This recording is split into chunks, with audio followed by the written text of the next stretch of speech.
Donc voilà, je te montre un peu le système de siphon cloche que j'ai bricolé.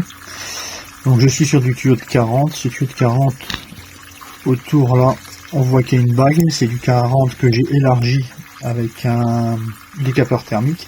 Et à l'intérieur de mon tuyau de 40, j'ai mis du 32 pour avoir un diamètre plus faible et un débit qui se fasse un peu plus lent.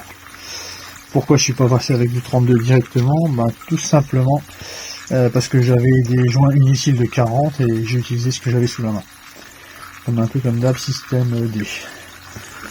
Ensuite, l'autre partie, c'est ça. Donc ici, j'ai un raccord 80 dans lequel j'ai enfoncé un morceau de tuyau. Et donc, en bas, je l'ai ouvert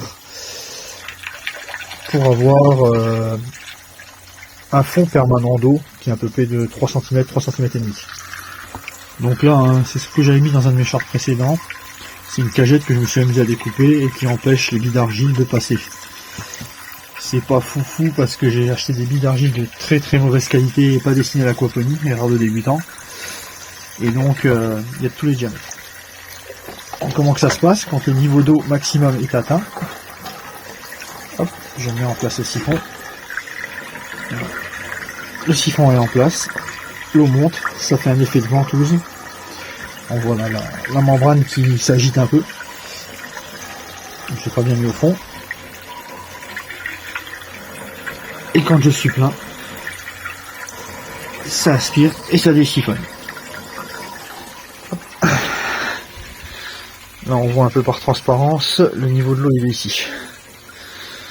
Donc la règle, il faut toujours qu'il y ait une espèce de plénium au fond où il y a toujours de l'eau.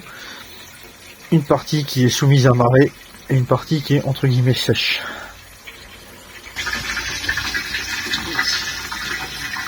Et là, on voit l'eau qui descend, ça désiphonne. Bon, les conditions de lumière sont pas géniales.